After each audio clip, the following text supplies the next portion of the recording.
कल भारतीय जनता पार्टी ने जिस तरह मुख्यमंत्री अरविंद केजरीवाल जी के घर पर हमला करने वाले गुंडों को अपने दफ्तर में अपने सीनियर नेताओं द्वारा सम्मानित कराया, हीरो की तरह सम्मानित कराया, उससे ये साफ हो गया भारतीय जनता पार्टी ने अपना चरित्र उजागर कर दिया कि वो किस तरह से लफंगों और गुंडों की पार्टी बन गई है।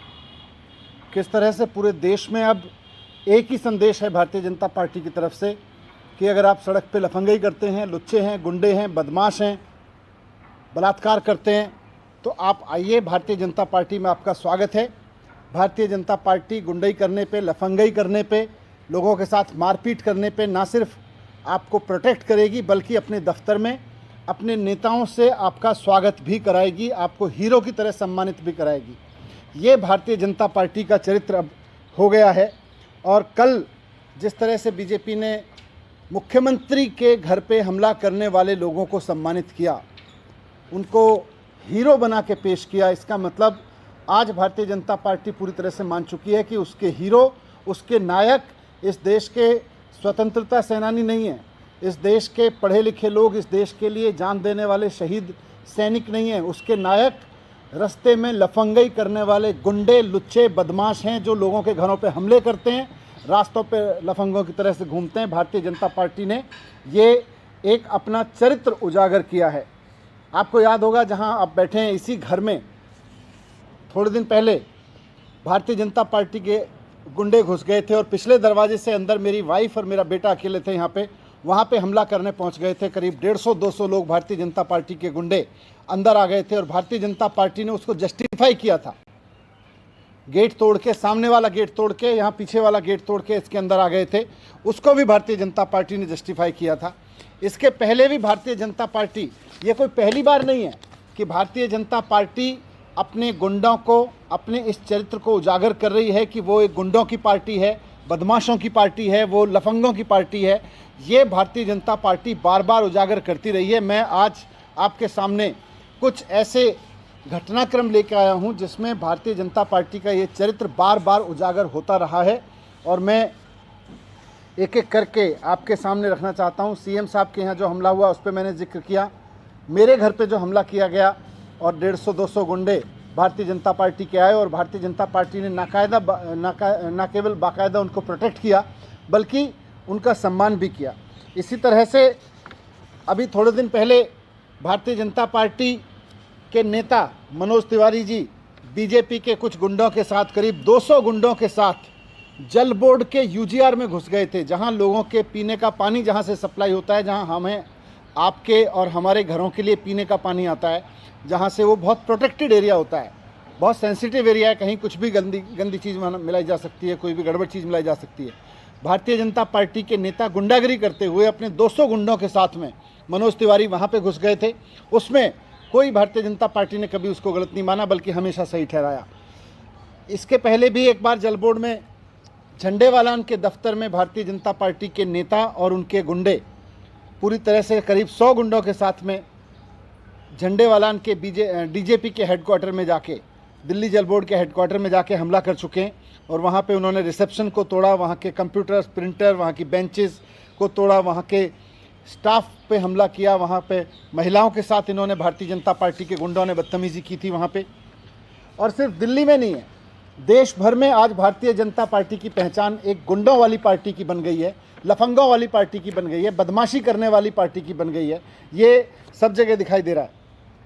उन्नाव रेप केस आप सब ने देखा कि किस तरह से भारतीय जनता पार्टी के एमएलए कुलदीप सिंह सेंगर 17 साल की लड़की का रेप करने के आरोप में कन्विक्टेड ठहराए गए और न सिर्फ उनको कन्विक्टेड ठहराया गया बल्कि लड़की के पिता की हत्या करने का भी उनके ऊपर आरोप चला। उसको भी जुडिशियल कस्टडी में उसकी हत्या करवाने का भी उनके ऊपर मुकदमा चला। गुजरात गैंग रेप केस हमने सबने सुना कि किस तरह से कच्छ डिस्ट्रिक्ट में बीजेपी के 4 लोकल लीडर्स ने महिलाओं को, लड़कियों को वहाँ प्रोस्टिट्यूशन में धकेला, 24 साल की महिला का गैंग रेप किया।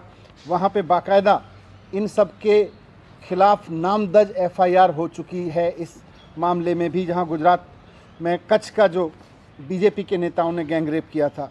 साक्षी महाराज के बारे में आप सब जानते हैं कि उनके ऊपर मर्डर, क्रिमिनल इंटिमिडेशन, रॉबरी, डकैती, forgery, cheating, criminal breach of trust, सब तरह के केस चल रहे हैं। और ये ब्रह्मदत्त द्विवेदी जो कैबिनेट मिनिस्टर थे, उनके हत्या का उनके ऊपर आरोप भी है। स्वामी चिन्मयानंद भारतीय जनता पार्टी के जाने माने नेता, इनके बारे में भी आप जानते हैं, former minister of state of external affair रह चुके हैं और उत्तर प्रदेश से MP रहे हैं। इन्होंने भी, इनके ऊपर भी आरोप था कि इन्होंने किस तरह से जो ये कॉलेज चलाते हैं वहाँ की लड़कियों को सेक्स रैकेट में धकेलने की पूरी कोशिश की थी और उनके ऊपर भी केस चल रहे हैं। इनको भी गिरफ्तार किया जा चुका था बीच में। हरक सिंह रावत के बारे में आप सब जानते हैं, पूरे देश में भारतीय जनता पार्टी का चेहरा हैं और भारतीय जनता पार्टी के चरित्र का भी चेहरा हैं कि किस तरह से 32 साल की एक महिला ने इनके ऊपर रेप और हैरेसमेंट का आरोप लगाया था, इनके ऊपर FIR हुई थी और इनके ऊपर मोलेस्टिंग के मामले में FIR हुई थी। छतर सिंह दरबार मध्य प्रदेश से MP हैं, भारतीय जनता पार्टी के, बड़ा चेहरा है भारतीय जनता पार्टी के और बड़ा चरित्र चेहरा है भारतीय जनता पार्टी का, जो आज की तारीख में चरित्र हो गया है। ये भी किडनैपिंग, 2 लड़कों को, 10 और 12 साल के 2 लड़कों को किडनैपिंग करने के आरोप में इनके ऊपर मुकदमा चला, इनके ऊपर कार्रवाई हुई। बाबुश गोवा में भारतीय जनता पार्टी का एक और चेहरा और चारित्रिक चेहरा है, उनके ऊपर भी माइनर गर्ल को खरीदने और रेप करने के उनके ऊपर आरोप थे और उनके ऊपर FIR रजिस्टर हुई है। और उनकी पत्नी, जो कि भारतीय जनता पार्टी की न सिर्फ नेता हैं बल्कि अभी गोवा में रेवेन्यू मिनिस्टर हैं, उन पे भी एक मॉब पुलिस स्टेशन पे हमला करने के आरोप में उनके ऊपर भी FIR दर्ज है। इस तरह के लोग भारतीय जनता पार्टी में शामिल हैं। मोदी जी की वर्तमान जो 2.0 कैबिनेट है, उसमें 4 मिनिस्टर ऐसे हैं जिनके ऊपर मर्डर के अटेम्प्ट्स के केसेस लगे हुए हैं। विजय जॉली जी आप जानते हैं, भारतीय जनता पार्टी का दिल्ली का एक चेहरा है, वो किस तरह से सेक्सुअल अब्यूज़ के केस में उनको बुक किया जा चुका है और वो अभी त्रिपुरा के भी इनके चेहरे हैं, त्रिपुरा के इंचार्ज हैं। जेठा भाई अहीर, जो उनके ऊपर भी किडनैपिंग और रेप के आरोप हैं, डिप्टी स्पीकर हैं इस समय गुजरात की विधानसभा में। तो ये मैंने आपके सामने कुछ ऐसे केसेस रखे जिससे इस बात की पूरी पुख्ता जानकारी आपको भी मिलती है कि किस तरह से भारतीय जनता पार्टी अपने अंदर रेपिस्ट को, गुंडों को, बलात्कारियों को, हमला करने वालों को, लफंगों को, लड़कियों को छेड़ने वालों को, लोगों के घरों पे गुंडागिरी करने वालों को, इन सबको हीरो की तरह पूजती है, इन सबको अपना नेता बनाती है। जो भी आज एक तरह से बीजेपी की पहचान बन गई है कि एक ऐसी पार्टी के रूप में उसकी पहचान बन गई है जिसके लोग घरों में घुस के गुंडई करते हैं, मार पिटाई करते हैं, सड़क पे लफंगई करते हैं, रेप करते रहते हैं उनके नेता, मर्डर करते रहते हैं उनके नेता, जीप से कुचलवाते हैं उनके नेता। आज अगर अमेरिका में कोई गुंडई करता है तो उसको जेल में जाना पड़ता है, लेकिन भारत में अगर कोई गुंडई करता है तो उसको भारतीय जनता पार्टी में आराम से जगह मिल जाती है। यूरोप में अगर आपकी कोई बेटी को छेड़ता है तो उसको जेल भेजा जाता है, लेकिन भारत में अगर आपकी बेटी को कोई छेड़ता है तो या तो पहले से वो बीजेपी का नेता होगा या भारतीय जनता पार्टी उसको अपने दफ्तर में बुला के बाकायदा सम्मान करेगी, बाकायदा उसको पद देगी। मैं देश के लोगों से कहना चाहता हूँ कि आप कैसा देश चाहते हैं? ऐसा देश चाहते हैं जहाँ गुंडों और लफंगों को केंद्र में बैठी सत्ताधारी पार्टी की शरण मिले, या ऐसा देश चाहते हैं जहाँ पे ऐसे लोग जेल जाएं? आपके सामने अब पूरा चरित्र भारतीय जनता पार्टी का उजागर हो चुका है। ये बीजेपी कभी भी स्कूल की बात नहीं करेगी, कभी भी कॉलेज बनवाने की बात नहीं करेगी, कभी भी अस्पताल बनवाने की बात नहीं करेगी। इसको केवल और केवल देश भर में जो लुच्चे लफंगे लोग हैं, अनपढ़ गुंडे लोग हैं, उनकी ज़रूरत है। और इसी के लिए ये बहुत बड़ी संख्या को बेरोज़गार बनाए रखना चाहती है। बहुत बड़ी जनसंख्या को भारतीय जनता पार्टी बेरोज़गार बना के रखना चाहती है, क्योंकि इनको गुंडई करने के लिए लोगों की ज़रूरत है, सस्ते रेट में बेरोज़गार लोगों की ज़रूरत है, ताकि इनसे अपनी गुंडई करा जा सके।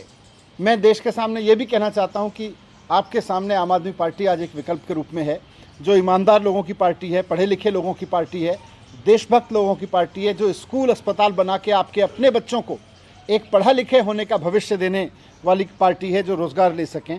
बस हमको अब तय करना है कि हमें अपने देश को किस रास्ते पे ले जाना है। पाकिस्तान या श्रीलंका जैसे रास्ते पे ले जाना है, या यूरोप, अमेरिका और जापान जैसे देशों से भी आगे लेके जाना है। मुझे लगता है हम सबको निर्णय लेना चाहिए कि जो पार्टी गुंडों को संरक्षण देती है और गुंडों को हीरो की तरह से पेश करती है अपने स्टेज पे बिठा के, उसको हमें गद्दार पार्टी का तमगा देना चाहिए, उसको हमें गुंडों, अनपढ़ों, लफंगों की पार्टी देके अब खारिज करना चाहिए। हमें वक्त आ गया है कि हम अपने देश में पढ़ाई लिखाई की राजनीति की बात करें, विज्ञान की बात करें, डिग्री और रोज़गार की बात करें।